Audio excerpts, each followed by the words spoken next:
live from inside Porsche, Colorado Springs. It's the First Dibs podcast with our hosts, John Deisty and Justin Underwood. Buckle up and let's go for a ride.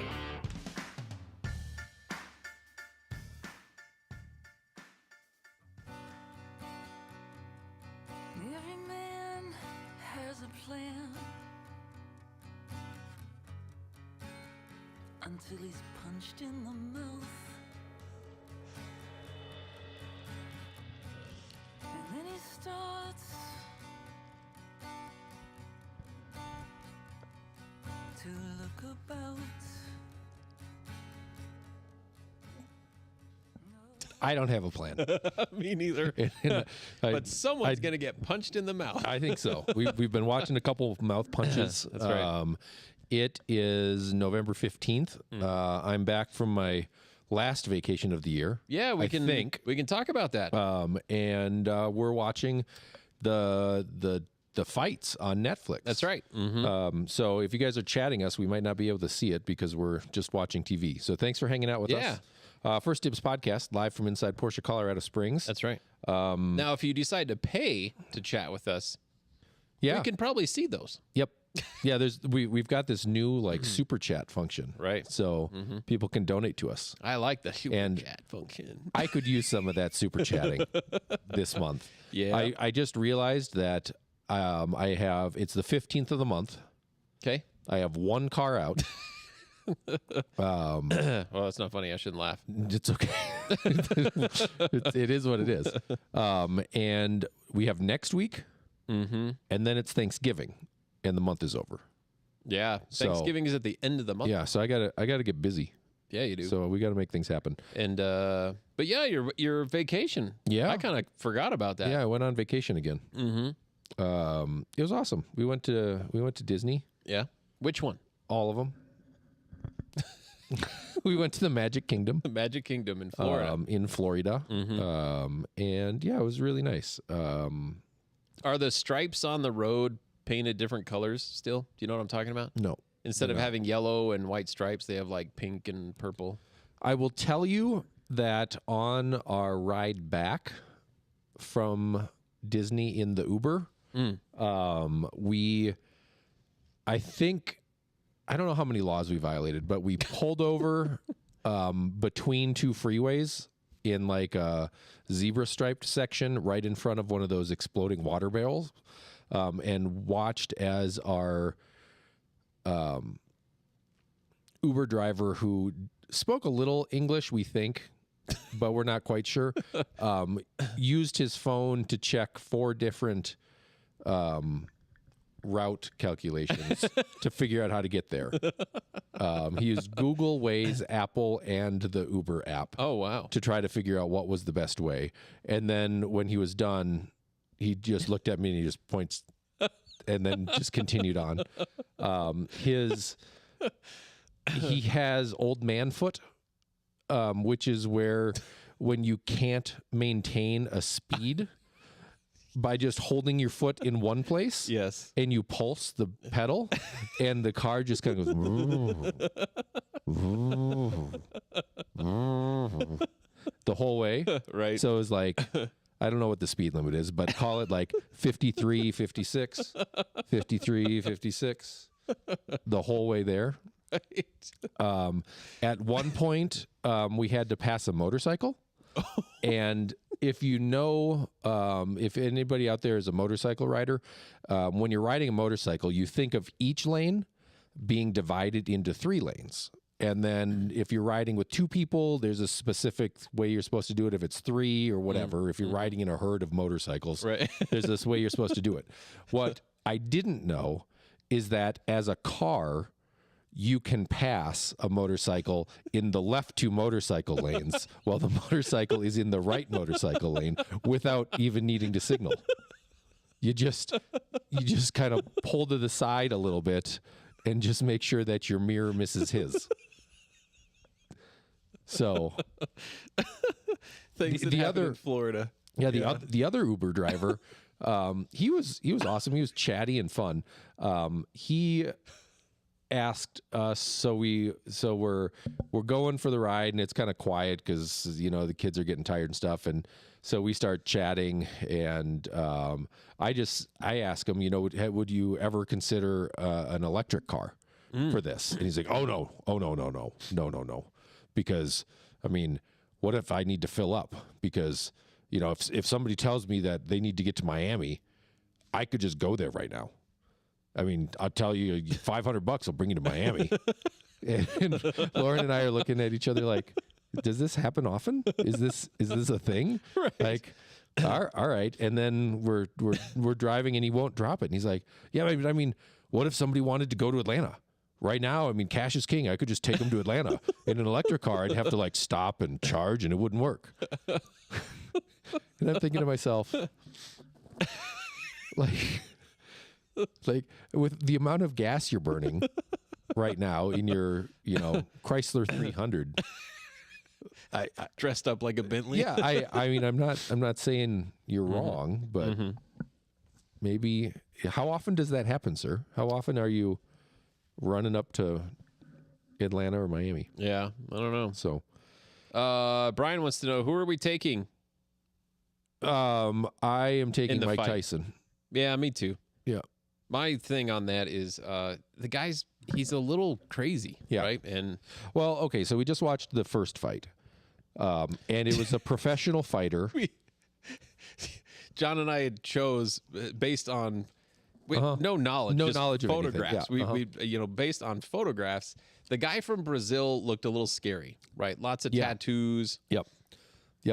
And Turns out he's a content creator and comedian who actually he was prepaid for his Netflix special, and it didn't earn enough back, so he had to volunteer to fight here for the purse to pay off the rest of his old Netflix debt. Yeah, which turned out to be a Celsius Yes, drink. an empty can of Celsius was the winning.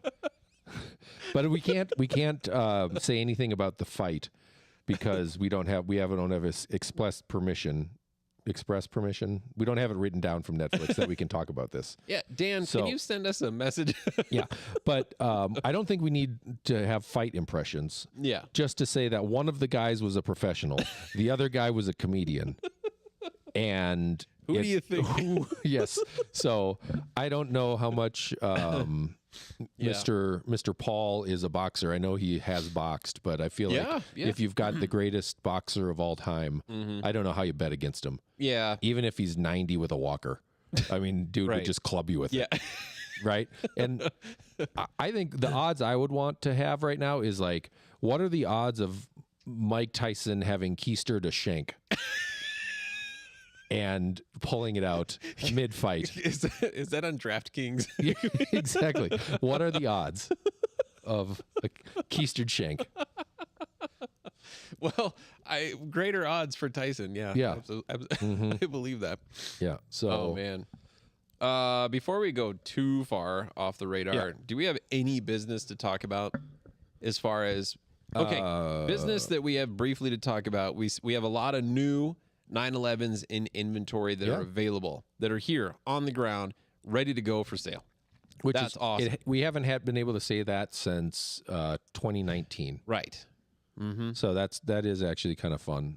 There's a Guards Red Cabriolet that I really like. It's got like Yes. Guards Red seat belts and Guards Red trim inside, and probably chalk stitching on the seats. Yeah. It's a good look. Slate gray cab, Yep. GT silver coupe. Yep. Did the white cab sell? No, I think that's here. Okay. So we got some stuff. And then our Guards Red 24 Carrera Yeah, right. as well. That was a pretty nice build. So Yeah, no, it's awesome to have new sports cars on the ground. And obviously we've got, pre-owned stuff that's floating around as well. I mean, you guys talked about it, but the Albert Blue yeah, the Albert Blue GT3 that Touring. thing's pretty good. We should Yeah. probably just set the camera down there. Nobody wants to see us. You can just have them look at a bumper. Right, looking at my transaxle socks. Yeah, there you go. Those are nice. But and then another business is last night. We had a very successful Macan Macan. party. I'm not done with my Disney stories. We're gonna get to that. Oh, right? Mm-hmm. Sorry, I thought I was. Yeah. I thought I was cut off. No, you're not cut off. This is just a little bit of business. Congrats. I mean, great job, to Ted and team that put the launch event together for the new electric Macan. What an awesome event. We haven't been able to do anything like that for a period of time. Yeah. So the venue was awesome. Mm-hmm. The staff was amazing. The cars looked fantastic inside the venue. Yeah. We had the GT3 RS and then a gas-powered Macan out back, through glass, so you could see all that. The DJ was awesome. The drinks were awesome. The food was awesome. Yeah, I can't believe it was open bar. Like, that's cool. It's Porsche Colorado Springs, man. It's the first time I've been to one of those. So, but no, everybody was involved. Everybody was getting, having a good time. Lots. I mean, Look at that guy. He's got ice on both of his eyes. there was at least a couple hundred people there, and then the public. I mean, the public, was super interested as far as what was going on, and It was quite an event. it was awesome. What was your favorite part? Those popsicles. Popsicles were good. Yeah, I was the. I don't know what those are called, but good lord. Paleta, Paleta. Yeah, it almost sounds like polenta. Yeah. Yep. Those were awesome. Those are really good. It's an agua fresca, right? That they just freeze. So like fresh fruit juice and sugar, frozen, super yummy. It was good. Yep. The cars looked fantastic, and I think that the venue that it was in, there's already like really cool lighting and things going on, and so when you've got a black Macan with the awesome, and thank you RM for doing the graphics. That worked wrapped on perfectly the with car. their neon. It was unbelievable. Yeah. No, it just everything worked so well for that. And then and also obviously Patrick and Ross. I mean those guys put in a ton of effort to get things set up and then taken down and But no, the Coati staff.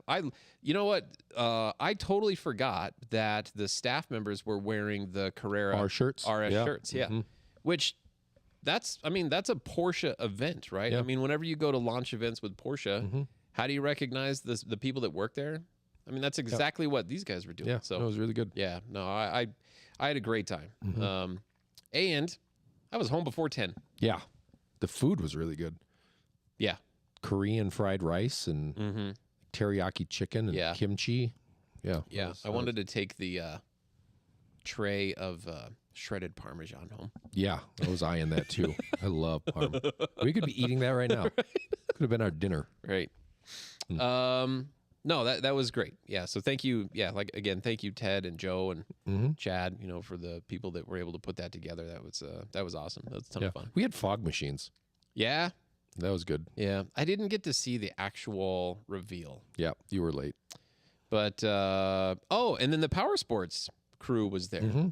And they were getting motivated, getting some ideas, for doing their own parties, events like that in big spaces. And Shane from over there was saying that what an awesome location, just Tejon Street. Yeah. I mean, it's around the corner, from the store. Just it's super cool, man. It's awesome. And then just today, we got an email from our friends at Colorado Springs Lifestyle Magazine. Yeah, they were there. Yes, they did. Yes, they were there. They sent a message to us today asking if they could introduce us to a lady that runs it's a polo, I forget the name of it, but it's an event that happens at the Broadmoor every February. And they want to do an event here at the dealership. I think that's awesome, right? Did you have them contact MJLPO Enterprises? Not yet. That's tomorrow. Okay. But I think that's fantastic. I mean, the community is getting so involved with the dealership. Yeah. I mean, obviously, we've been involved with the community, but now the community is involving the dealership. Does that make sense? Yeah. That's awesome. I think you would say we are part of the fabric of this neighborhood. Yeah. Yeah. That's a good way to say it. I like it. It's fun. It makes it more fun. Yeah, last night was more fun than I think. Our Pikes Peak event I love, Yes. but for the other stuff we've done as a dealership, I think this was better because it's fun to get out because, you know, when it's here, you're stressed about, you know, the restrooms and, you know, the parking situation and getting the showroom cleared out and stuff. Whereas at doing it offsite, I felt like we were all just, everybody was just there to attend. Yeah. You know, it wasn't like we weren't hosting the party. We could just be there and enjoy it. And I got to talk to a lot more people. And, you know, I thought that was really good. Yeah. So, Yep. So be on the lookout for whatever our next event is. Yeah. But anything else work related? Oh, you were pulling up some story I hadn't heard about as far as Porsche putting gas engines in their electric cars. Yeah, I think they had kind of talked a little bit about hedging their bets on the new Boxster platform. And I don't know, I just keep seeing, I haven't seen anything from Porsche directly, but seems like there might be a gas-powered Taycan down the line. So I wonder if maybe the conversation will existing chassis be retrofittable? That's kind of interesting. It is. And I don't like it, personally. Sure. I think that's dumb. I think you made an awesome electric car, and the reason it's awesome is because you started ground up as it being an electric car. Right. So let's just leave that alone. Right. Right. And, so let's see here. What was it? You were... Oh, you okay. Any more business? No, not for me. Okay, because I do want to hear about your vacation. Yeah. So far, your Uber rides are epic. Yeah, they were really good. Yeah. And how about, did you go to Epcot Center? Yeah, we did Epcot. That's the big silver golf ball. And then inside Epcot Center is what, different parts of the world? There's a ride, Mission Earth, I think is what it's called. Or something. We didn't do that. We didn't do that one. Okay. But yeah, so we, kids and I went up, stayed up in Denver on Monday night of last week. And then we were up super early and on a flight, to Atlanta and then down to Orlando. And then we took an uneventful Uber to the property. And we stayed at, the Yacht Club. Okay. And we had, when we were booking it, Lauren had a work conference down there, and we had a choice of either going to the beach club or the yacht club. And they're right next to each other. And it took us a long time to kind of figure out, are we beach people or are we yacht people? Okay. And technically, I think I'm a beach person, but I've never had the opportunity to be a yacht person. Okay. So we chose yacht. Okay. And we made the right choice. Good. Because the yacht club was older. Okay. It was, and then at the beach club, it was all a bunch of little kids pooping in the pool. so yeah, we totally, we got that one right. Yeah, I would say based on your shoe selection, I figured you'd be a yacht guy. Yeah. I don't know. I like, for the resort, we made the right decision. I don't know in the real world what I would pick. I like the laid back lifestyle of a beach. Sure. And like just not buttoning my shirt. I think like that's pretty cool. Letting all the hamburger meat spill out. Yeah, just exactly. But shoot. You know, big boats sound cool too. But the nice part about those properties though is they're right on the water at Epcot. So you can take a taxi to Epcot, or like a water taxi, or to the Hollywood Studios. And you can also just walk right in kind of a back door to Epcot. Wow. So, you know, you get early access if you stay at the Disney Resort. So we just walked right in. Tuesday night, we went to, we got like a half-day pass and went into Epcot and did the Guardians of the Galaxy ride. Nice. Which was... I'm not a huge roller coaster geek or anything, but man, that was cool. It just, $500 million or something like that on the ride. What? Yeah, it was some just absolutely absurd number. Is this the one with the bigger than IMAX screens? Yeah, huge screen and rotate it's around. a roller coaster, but the chairs spin. Yeah. Yeah. Wow. It was really cool. That sounds fun. And what was the ride that you launched backwards? That one. It's that one. Yeah, it's that one. Yeah, so that was the first thing we did. We've got a picture of Isla with like her hair all in front of her face, and you can tell in her eyes she's like not sure if she loves it or hates it. Yeah, the photos during the ride, those Yeah. are always so fun. Yeah, that was good. Yeah. I admire the people that have been on the ride so many times. They know when the photo is going to happen. And so they have a pose, whether it's like a cute couple Yeah. or if it's a funny pose, but they know exactly. So they get, they're prepared for it. Those are always pretty fun to see, flash up on the screen. Yep. Of course, seeing Lewis, Yeah. he was a little shocked on a couple of them. yeah, that is awesome. No, that's such a good time. And then, but you went to Disney World in Florida, which is multiple like lands or whatever you Yeah. want to call it. They really milk you for them. Mm-hmm. Like you can get a pass, or if you want to be able to go to another park, you have to get a different pass. Yeah. Mm-hmm. But it was all good. Yeah. How about the food? You have any street food there? Yeah, Epcot had really good food. Yeah. We got sushi, which like I have a thing against like gas station or grocery store sushi. I just Right. it doesn't make sense to me. But it was really good. It was fresh. Mm-hmm. It was cold. It was right. And Yeah. they had served sake with it. So. Really? Yeah, They have right, alcohol in the park? Yeah, That's Yeah, awesome. Not at Magic Kingdom, Okay. but at Epcot they did, and at Universal. Okay. Yep. I've always heard that the street food is really good. So Porsche has a program. I don't know if it's still around, but Excite. Do you remember the Excite Yeah, yeah. program? Yep. Going through training, and that was done in collaboration with Disney. The 4 pillars of the company and all that stuff. Yeah.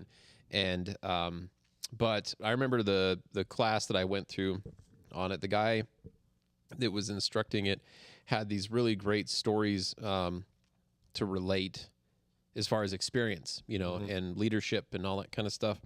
But anyway, most of the stories with the leadership stuff with Disney revolved around like a restaurant, that's involved with the park.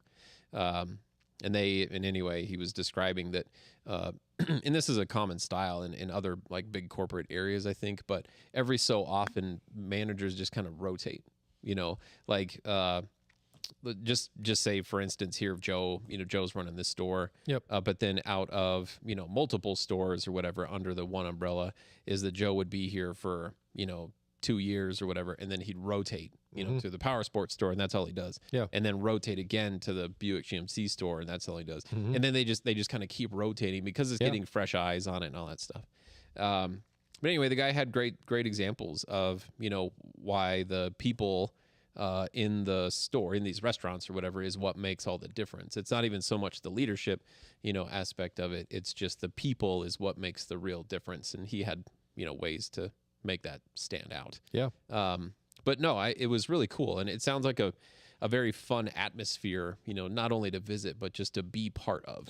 Yeah, I think Disney, there's a reason they're as successful as they are, and it's more than just owning a lot of great brands and IP. Yeah.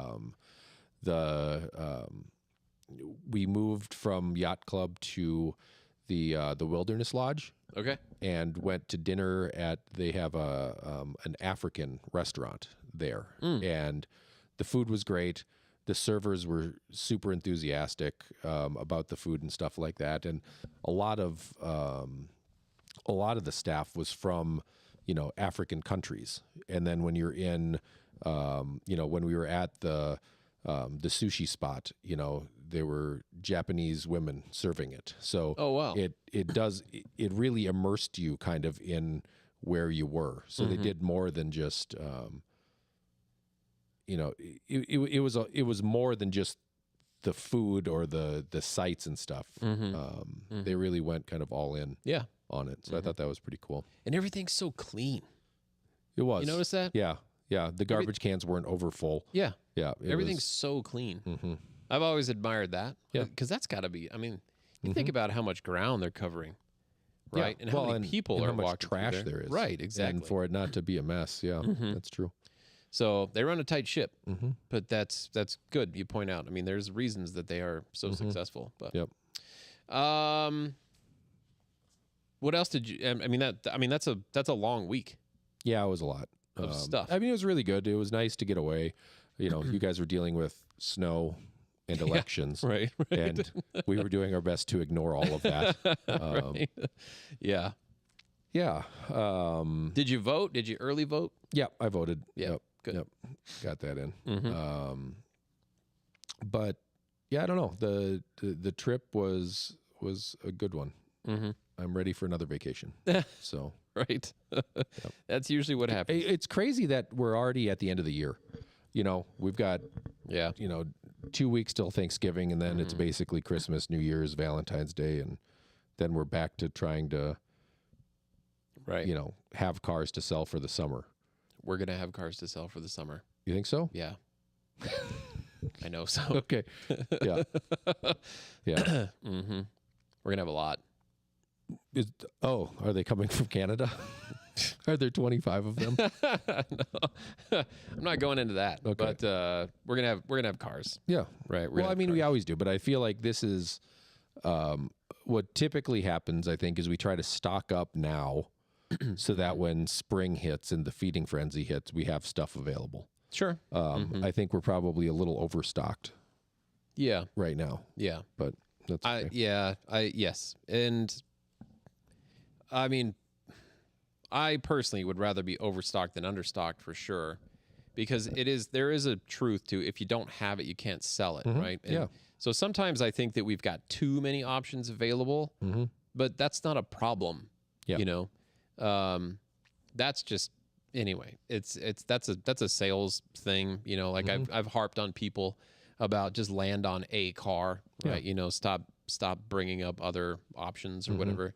But we have options. We've got tons of different things. We've got Targas and cabriolets and coupes and classic cars, GT cars, everything. We've got everything. I mean,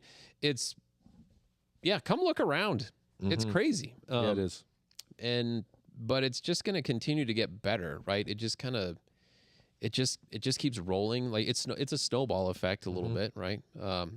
But as far as we're going to keep expanding as far as the volume of cars. I mean, my work here has expanded quite greatly, as far as dealing with people that want to sell their car, the trades, that kind of stuff. That's something that I never would have thought of charting, several years ago. But, in hindsight, it would have been very interesting. I mean, I could go back. Now, granted, acquiring cars was handwritten stuff, for a while, but now it's spreadsheet form. So it wouldn't be that difficult just to go back and see, month to month, year over year, how many cars are being acquired. And then diving into that is where from. And we're acquiring more cars, but from a broader area. It is full on all of North America is where the cars are coming from. You know what makes me mad is that we didn't get to acquire that oak green turbo. Oh, man. That car's sweet. How did that sneak under our nose? That car's sweet. Man, what a thing. One of our clients found a 1980 911 turbo locally. Yeah. And it's a 2-owner car. Right. With under 50,000 miles. Right. And we didn't know about it. Yeah, right. And that just, I mean, good for them, but man, that's tough. Yeah. It's different. It's circles, right? And yeah, it sucks, to see stuff like that fall through. But at the same time, I mean, there's people that just don't. Well, I'm glad. I'm kind of joking, right? I'm glad that it's staying local. It's going to a great owner, so that's going to be cool. But it's just interesting to me. That's not the only awesome car that we've found out about in the last 2 weeks. I don't think we should mention the other one yet.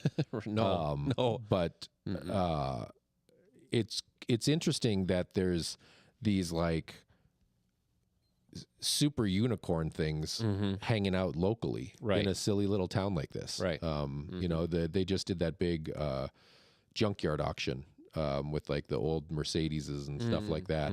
And you think that there can't be any more stuff hiding. Yeah, right. In the day of the internet. Like, how does someone not know about this? Right. But people don't, you know, and they're just, no, and it's good. I mean, I'm glad you bring that up because at least recently, things are popping up out of the woodwork, things that we didn't know about. And that's good. But it's good because it is coming to the dealership's attention in some way, right? like the car that can't be mentioned, that's come up to the dealership. The oak green car, granted, it's after the fact, but it's come to the dealership. Yeah, it's here now. It's here for service, to get sorted out. Yeah. And like you say, that's part of our family, that's going to be around. So that's cool. But I have it feels like this is a time where more of that stuff is going to start popping up. Yeah. And for the people that listen and watch, and you do have some of these unicorn cars, I'm certainly happy to talk about them with you. Granted, when it's local, it's nice because I can go look at them. Yeah. Right. I watched, so a really great client sent me a link today just before a 1988 930 Turbo was selling on Bring a Trailer. And it's dark blue, non-metallic, but it's dark blue. They call it champagne. It looked like cashmere interior, so tan interior. 25,000 original miles. So, I mean, reportedly, 25,000 miles. It was being sold by 911R. So for people that are, Bring a Trailer, 911R is a company that in Scottsdale or whatever, that's what they do. They get good stuff. Yeah, they put together a good presentation. Yep. And then reading through the description, nice car, right? But not really a ton of history. And then in the the very recent, or at least the seller, it was without them saying so, they spent a lot of money on cleaning the car. Dry ice blasting and tons of polishing. They did a couple of maintenance things like a rear main seal and a clutch. But what they were describing, it cost money, but it was a lot of money in cleaning. Yeah. Which, I mean, a 1988 911 that hasn't been driven a lot probably needs to be cleaned, in the back of my brain, I start thinking like, why do you spend that much, right, on cleaning? And anyway, the car wound up selling for $222,500, I believe, is what the winning bid was, plus, and then the $7,500, fee that goes to the auction. And I just thought to myself, a 1988, that's still a 4-speed, 3.3 liter, cool color. I'll give him that. And it just sounded like a lot. It just sounded like a lot to me, for that car. Yeah. Rounding down $225,000, before you actually acquire the car. I don't know, if it was and now granted, I told this client that sent me the link, said, well, if it was 1 year newer, it could have sold for another $100,000. That's crazy, to think about. Going from 88 to 89, making that big of a difference. Yeah. But in the world of 930s, still my favorite, 76, 77, and 89. And out of those three, I would take a 76. That would be my idea. I feel like I'd want an early one too. I would want the non-intercooled early car. Yep. And then this oak green metallic car that showed up, if you've looked at it, there's no passenger mirror, which is pretty cool. It's early enough. It's a 1980. It's a 10-digit VIN instead of a big 17-digit. It's just super cool. And I don't know what the name of the interior of that car is. I can't say I've ever seen it before. It's almost like lime gold. Like it's super light. It's not parchment. It's not linen. It's not cashmere. Yeah. It's not champagne. Could be. Maybe. I don't know. I have to do some research, but that's a super cool car. I like 930s. They're neat. We have more and more clients, John, that are looking for classic cars. That's good. Yep. We got some. We got some great ones. The hard part to me about the classics is how to make it like a viable business. Oh, you don't. Right? Like, Yeah. I love having them. I love being able to experience them and everything like that. But I don't think you can buy them cheap enough. No. To have them be like an actual profit center other than for the service team, which, Yeah. now, Yes. Yeah, I agree with that. And we have another client that has a really good eye for classic cars. And he's actually presented or kind of proposed the idea that we kind of hire his services in a way to find these cars for us. Because what's happened is he's got examples of a car that he's watching, whether it's on a site or an auction or whatever, knowing that like, wow, that's a great car, that's a good deal for it. Okay. And then kind of keeps track of these cars, right, as he finds them. Because he's like us. If we could have all of them, we would, right? Well, anyway, but then he'll watch these cars, and then he notices when they sell, they pop up somewhere else for a higher dollar amount, and then they'll sell there too, right? So it's just kind of like knowing, when I go search the website for cars, I don't know every site, to go look for them. Yep. But some people, I search Car Gurus and Auto Trader, things like that, because that's more of our stuff. Hemmings, actually, for classic cars sometimes. But there's so many platforms out there to advertise classic cars. You can't know about all of them. So it kind of makes sense. It's like if you understand that there's a certain crowd that watches classic.com or whatever, and then there's there's certain crowds that watch P-Car Market, and then there's a different crowd that watches Bring a Trailer. Yep. And some watch both, but not everybody. So I think you can make a business, but you got to have a really good eye for it. And you're going to get burned once in a while. Yeah. You're going to buy a bill of goods, at some point, which just totally stings. But maybe you get lucky, a couple of those times, and you find a really good purchase. Well, I mean, Ted was talking about the consultation fee. Yes. $100,000 to have Porsche look at yours. Yeah. I mean, I think that kind of tells you a little bit about what it can take for them. Sure. But, I mean, at the same time, like that 84 Targa we have, that seems like a great car. It's an awesome car. And, with 200,000 miles on it, I would be comfortable buying that and driving it. And it doesn't really seem like it needs much. So Right. I guess that's the hard part, is making sure that you can get nice ones. So Yeah. Maybe there's. And I think what it takes for that is you got to go actually see it. Yeah. So I think I've described here before, where I know I've done it on the show before, but like we are a European delivery, in essence, right? As far as we do. So, I mean, everybody buying a Porsche car, like a new Porsche car, is buying a car from Germany. Very few will get the opportunity to go to Germany and pick it up. Majority of our business is being done outside of Colorado.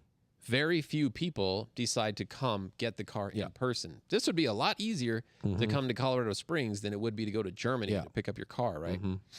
And it really feels like we give people an experience. And it's not just unveiling the car, but it's introducing them to the team of people, right? In the Broadmoor area, right? The surroundings. Yep. I think we could find a way to market that as far as creating our own Porsche Colorado Springs Euro delivery, type deal. Do we charge for it? Yes. You better have some cool shit. Well, yeah, no, I mean, yeah.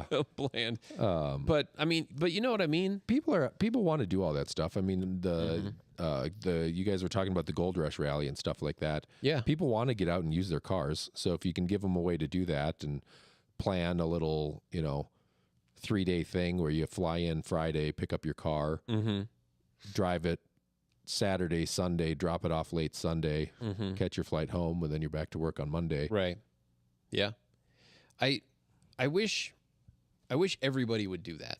Yeah, no, I agree. It's way better when people come in to absolutely see us. And then the word travels even more, right? Because they're going to take back pictures. They're going to take back stories. Yep. We've talked about it before, the story with Danny, like the lot tech that met the guy in his GT3 RS. I still would love to hear that guy explain that story to his buddies back in New York or New Jersey, wherever it was. Saying like, the lot tech invited me to go for a drive on Sunday. He showed up in a 2019 GT3 RS by sock. Yep. Like, what the hell? I mean, it's true. That's an epic story, and you can't make that up. Nope. Right? There's people they would write stories, you would hear about it. Yeah. So anyway, I'm just proud that we're able to create some stories. I just want to create more. Make more. Okay. Anyway, enough hoorah there. I had a I had a couple of notes. Oh, good. This is just based on my drive down this morning because I knew it was going to be interesting to think of something to talk about. Good job. Thanks for doing all the prep. So these are off Everybody topic. has a plan until they get punched in the face. Sorry, punched in the mouth. Excuse me. Yes, you're right. All right, so these came up on not both of these came up. You actually heard me start talking about this just like a little bit before we closed, but what they're talking about on the radio was how it was, and this is very short. What's her name? The singer Taylor Swift. Yeah. So Taylor Swift is a billionaire, Yeah. right? She accomplished becoming a billionaire during her recent tour in the U.S. Maybe slightly before, but certainly during the tour. And then her European tour, supposedly, she will have brought in another $1 billion or whatever just from the European tour alone. So essentially making her worth $2 billion or whatever in that kind of a short period of time, and then dropping the bombshell that she's got an entire like home decor line, that's dropping. Not necessarily fashion and cosmetics, but candles and table linens and things like that, right? That's great. I mean, that's Martha Stewart, and so that's just going to become exponential as far as the wealth. So how long until we see her on QVC? She might be on there right now for all I know. I mean, but it won't be long, I imagine, right? So anyway, and they were all they did, they mentioned this just to create, a little bit of conversation, just kind of make you think for a second. And what that made me think of is, would you make to be a good billionaire, and would being a billionaire make you a better person? I would be an awesome billionaire, and I would be a piece of shit. And I think that's probably fairly common, right? Yeah.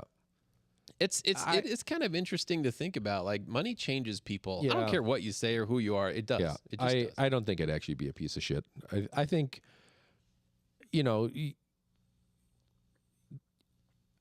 I'm a generous person. I think overall, like I tip well. I try to be kind and polite. And if I do well, I try to pay it forward. So I think I would try to bring people along with me as the billionaire. Like, I wouldn't want to be, I feel like you could be lonely. Yeah. And, kind of be like Smaug the dragon and, Right. just hoard it all, and you just have to have it and keep it, and I need it, and no, you can't have any. Yeah. And, a little bit, I think if you want to do it, you'd have to protect your assets, but like, do you really need that much? Well, no. I mean, no one does. Yeah. Right? And so what would you rather, what do you want to do with it? Like, Well- I mean, I guess easy come, easy go, but like, so if you had $1 billion and you put half of it away for future generations, and now you only had 500 million to play with, Right. you could do a lot of stuff with $500 million for, the people that were closest to you. Yeah. I mean, happiness comes from different things for different people, right? I do remember when I, like early on, kind of first starting here, Joe, it was kind of funny. I don't remember how it came up, what we were talking about, but he flat out said to me, he goes, I don't see money being like a big driving factor for you. That's what he told me. And as soon as he said that, I mean, like, I just immediately like, yeah, I mean, I agreed, you know, it makes things a little easier, right? I think his expression at the time, like, I mean, but, writing a charitable check to or a donation to your kid's class or whatever, that's nice. It feels good. Yep. And if you don't have any money, you can't do that, right? But yeah, I think it's just different for different people. So it's kind of, what you do with it, how you react with it or towards others. And, but yeah, I think that's an interesting deal is, would it make you a better person? And some people, sure. But some people, no. I don't know. It was kind of interesting to think about. And then while I'm pondering that in my brain, thinking how could you spin that in different ways? This radio station that it flipped to plays just a mix a mix of songs, right? It's some newer hip hop songs, like sometimes it's old, classics or whatever. And the song, it was a Rod Stewart song, "Forever Young," I think is the name of the song. And anyway, I don't know why this popped into my brain listening to that song, but it made me speak a note into my phone so I'd remember it. It says, World War II veterans are known as the greatest generation. Yep. I understand why generations before us are known to be better than us just based on the music alone. So, and what I was getting at, the message of music, right? Messages in music during the 50s and 60s and 70s and 80s, mostly positive.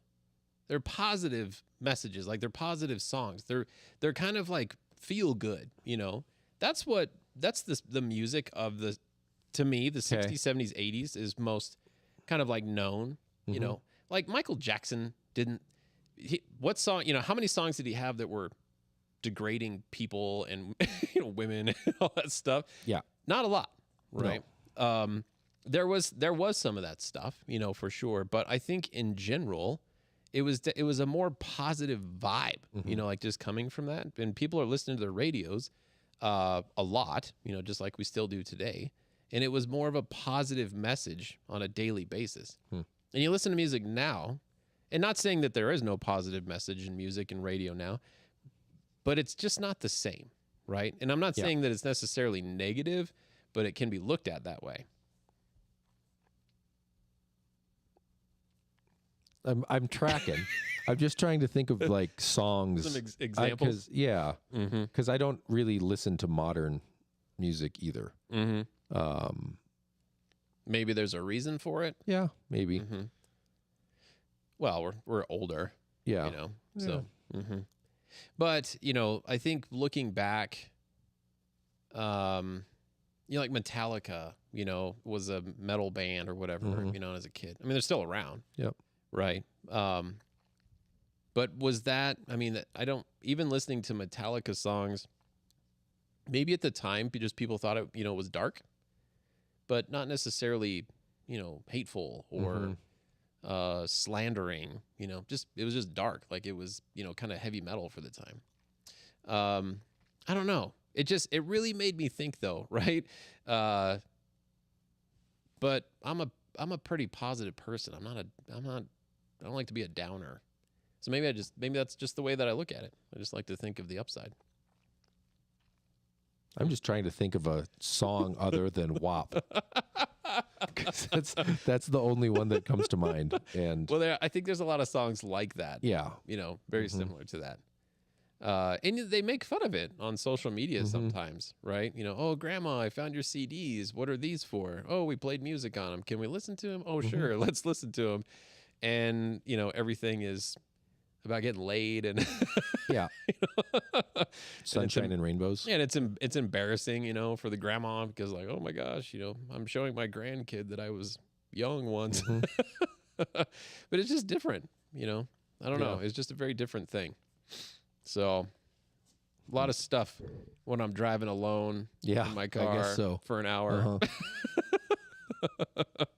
Comes to mind. Yeah, I decided to make a note. We need to get you some Apple CarPlay in those things so you can just listen to whatever you want and not have to be. I have aftermarket Apple CarPlay. It works really well. It's FM modulated. Oh, there you go. It actually works really well. So you just stick your phone to the dash. Almost. It's the thing. It's like it's this big Apple CarPlay thing. Oh, a screen in your it's car. a big screen. Oh, wow. Yeah. And then that FM's into your... Through the... Yeah. Just like Apple CarPlay. It's wireless Apple CarPlay. It's too bad it doesn't have one of those cassette adapters. Right. I think those were higher quality. They were. Yeah. Because there's so many freaking radio stations around Denver and Colorado Springs. It's really hard to do the modulated thing. Yeah. It works. It's pretty cool. Well, there you go. I listen to our stupid voices, on it once in a while. That's great. Works well. Yeah. Oh my gosh. Off the rails. Yep. And then the Tyson fight will be coming up here in another hour? Yeah, another hour. Yep. Or so. These guys are almost done, and then the women go. Yeah. I think they're both bleeding. Oh, well, that's a better fight than the Yeah, first no, one these we guys are watched. fighters. Okay, Yeah, yeah. they both would have owned the last crew. The comedian. Yeah. Or the out of shape Indian. Indian. Yeah, fighting for Team Yeah. Dad Bod. Yeah. Not this dad bod, just dad bod in general. In Yep. general. Mm-hmm. So anyway, I mean, we can, I'm out. My brain is mush. Yeah. It's been beat up a little bit. I need some recovery time. I don't know why. But anyway, if you don't have anything, then we can call it a night. All right. Let's call it a night. All right. So we're here tomorrow. We're open all day on Saturday, and it's going to be beautiful this weekend with lots of inventory. So come check it out. Yeah. Say hi. What would you buy? That we have on the lot right now. Uh-huh. You have, I'll give you 150 grand.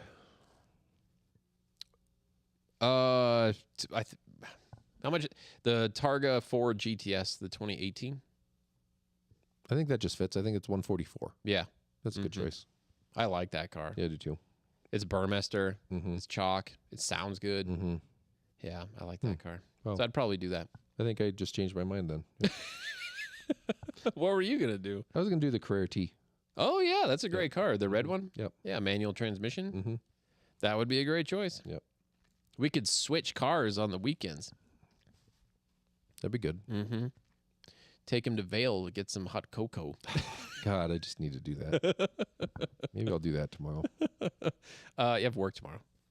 I'm on a test drive. Has anybody seen John? Yeah, he went for a drive with a client. All right. Okay. That's all I Well, got. Thanks for those of you that tuned in. I'll try to actually be back next week. Awesome. For the First Dibs podcast from inside Porsche, Colorado Springs, I'm Justin. I'm John. Have a great weekend, everybody.